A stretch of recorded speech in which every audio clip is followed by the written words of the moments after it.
it's Trina, and today I'm going to give you 3 reasons why you should read Ivory and Bone by Julie Eshbaugh. This is a 2016 debut novel, and it is young adult, and I'm just going to be telling you some things about the book. And if these are things that you like, definitely check out this book because I bet you'll like this one too. Reason number 1 to read this book is if you're looking for a book with a very unique setting. Ivory and Bone is actually set in a prehistoric time period, which is something I've never read about before, and that was definitely the draw that made me want to pick this book up in the first place. The book definitely has a great world building in terms of letting you get to know the ways of life of these different clans and what their beliefs and cultures are. So if you're burned out of the current YA trends and are looking for a very unique setting, that's definitely a reason to check this one out. The second reason you should read Ivory and Bone is if you like a second person narrative. I actually had no idea going in that this was told in a second person format, but that was so unique and so interesting. It's just very different. You don't usually get a lot of books narrated in second person.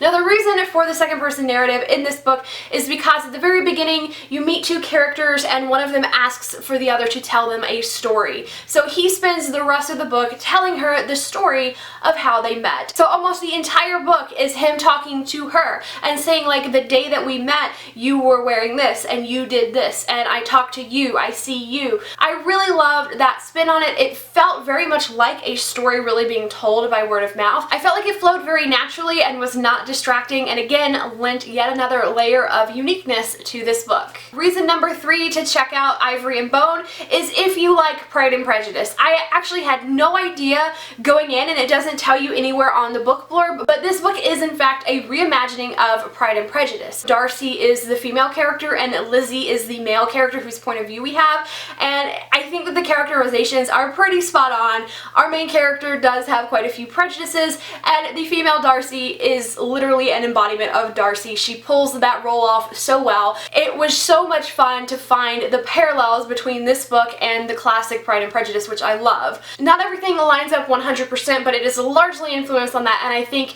you will be able to see the parallels pretty well. Although they are reimaginings of characters we already know very well, they're done in a totally new way because of this extremely unique time period. The main characters are so strong that you're really getting to know them for who they are instead of who they just represent. And another kind of bullet point under the Pride and Prejudice vibes are that this is a book you should check out if you like hate to love relationships. Pride and Prejudice is the classic hate to love relationship because Darcy is so standoffish at first. This book definitely stays true to that, and it's just a really great relationship between these 2 characters too. I really felt like their relationship went through a very natural process, and by the end it had me shipping them when I was totally against the pairing at the very beginning. So it was so refreshing on a bajillion levels. Overall, one word that would sum up this book to me is refreshing. So definitely check this one out if you're looking for a book that has a unique setting, second person narrative, or is a Pride and Prejudice retelling and features that hate to love dynamic. I loved this book, and I definitely think it is a 2016 debut novel worth checking out.